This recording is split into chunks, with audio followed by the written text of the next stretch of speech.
Hello and welcome back to my channel. Today I got something special for you. Well, you may or may not have heard of the game Feudal Wars yet.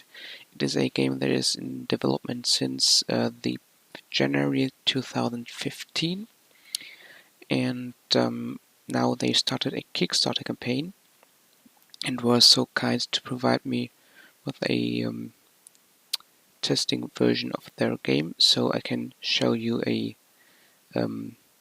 mini game they provided. So far there are 3 minigames available for Feudal Wars. It will be a full-fledged RTS, as you know it, like at Age of Empires 2. It also has a similar perspective, the isometric view, and also has, of course, the roughly the same time period, but also tries to do a few things different than the devs of AoE 2 did. You will be able to read all the details in the description of the Kickstarter campaign. I will put a link in somewhere in under the video. And for now, I'll just show you the invasion game mode. There are 2 other game modes: the tower defense and castle siege modes. Those are publicly available, and I'd really recommend you to check those out for yourself. But for now, I'll just do around invasion. So, the objective is fairly simple. I have this castle, and I need to defend it.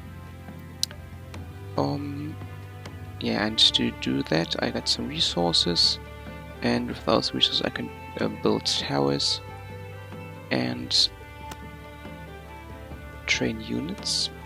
So I got the basic archer, the crossbowman and the longbowman, and the first wave of opponents' units are already on their way. So for now I'm gonna get a few standard archers.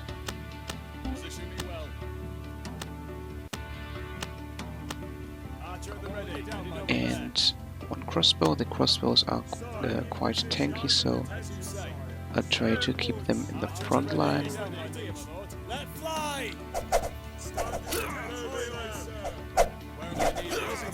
Try to micro my archer units a little bit.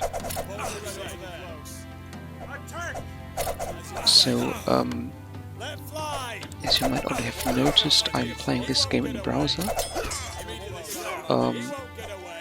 So you could think that it will have quite a lot of performance issues, but as it's running on HTML5, it has a surprisingly good performance as it is using your graphic card. And yeah, in a tech demo the devs did on their channel, on their YouTube channel, you see them moving thousands of units at the same time without any real delay in it. So it has the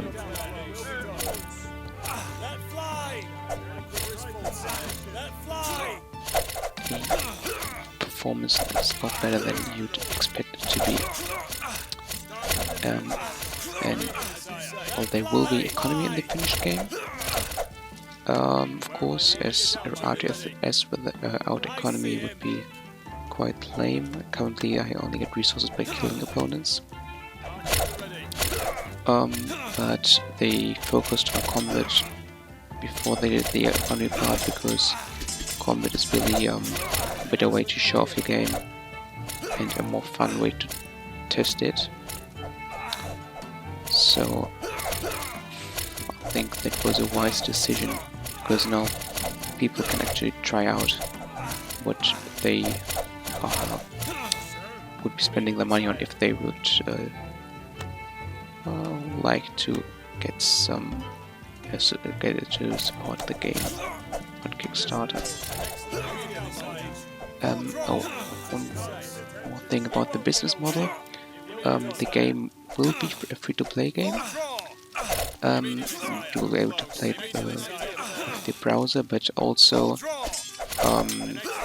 you will be able to get a Steam client. They already confirmed that,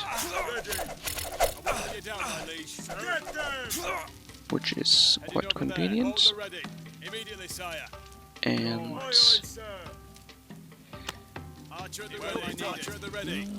yeah, the business model is okay. Here's a boss unit. Quite technical. Want all my archers to crossbowmen, but I got enough archers to take him down quickly here. I think a boss waves every 5 waves or something like that. So regarding the business model, it will be free to play, but there will be premium content you can buy. All of the standard content, of course, is available to everyone, and I think 6 civilizations will be in the starter pack. But you can buy additional civilizations for money.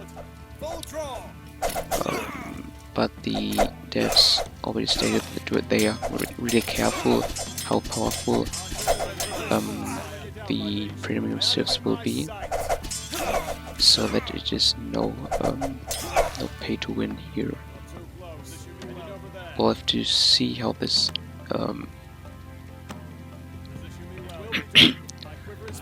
will turn out to be, but I'm quite confident that they will be able to balance that out fairly well.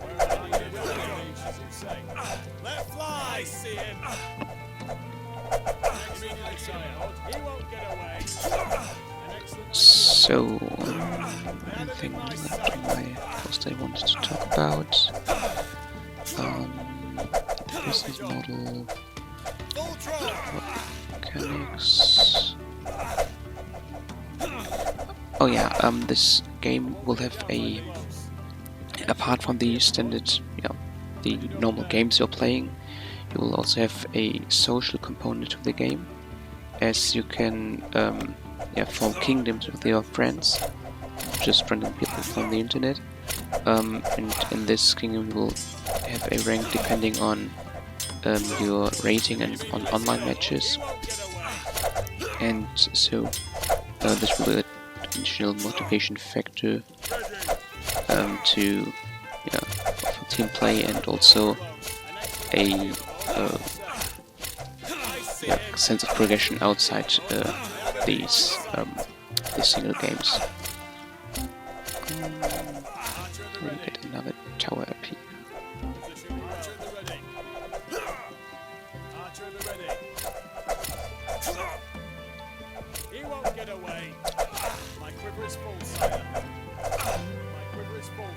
Maybe we should have played a higher difficulty grade, as I'm standing my ground quite good now. Let's see what I think. I just quit this here, as you pretty much got an idea what this is about. And I'm gonna show you a little bit of Castle Siege.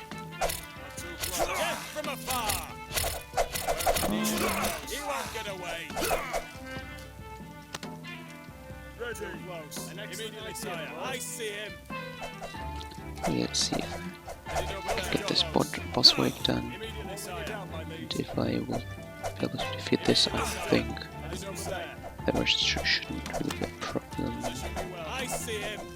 So first focus fire on the boss, which is dead already. Retreat back to the towers.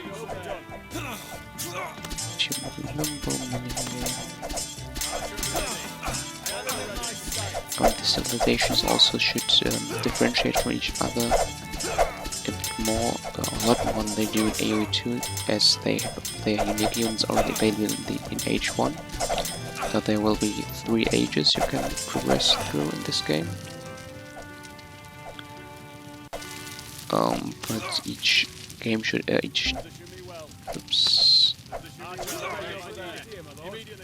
age should offer you more options to get aggressive early on, and also more meaningful text. But as we don't, well, we know the basic tech tree so far, but we don't know what the texts do, for example. So we'll also have to see how that will turn out, the whole technology system. This was about all I wanted to tell you about today. If you get any more questions regarding this topic, I'd recommend just taking a look at their Kickstarter page. There's a lot of information you can find over there, including the tech trees, the different civs, and so on and so forth. Please be so free to visit their Kickstarter page, and if you get some stakes lying around and no idea what to do with it, maybe consider giving them a little support on that side. Yeah, this is Alkhalim. Thanks for your attention, and see you next time.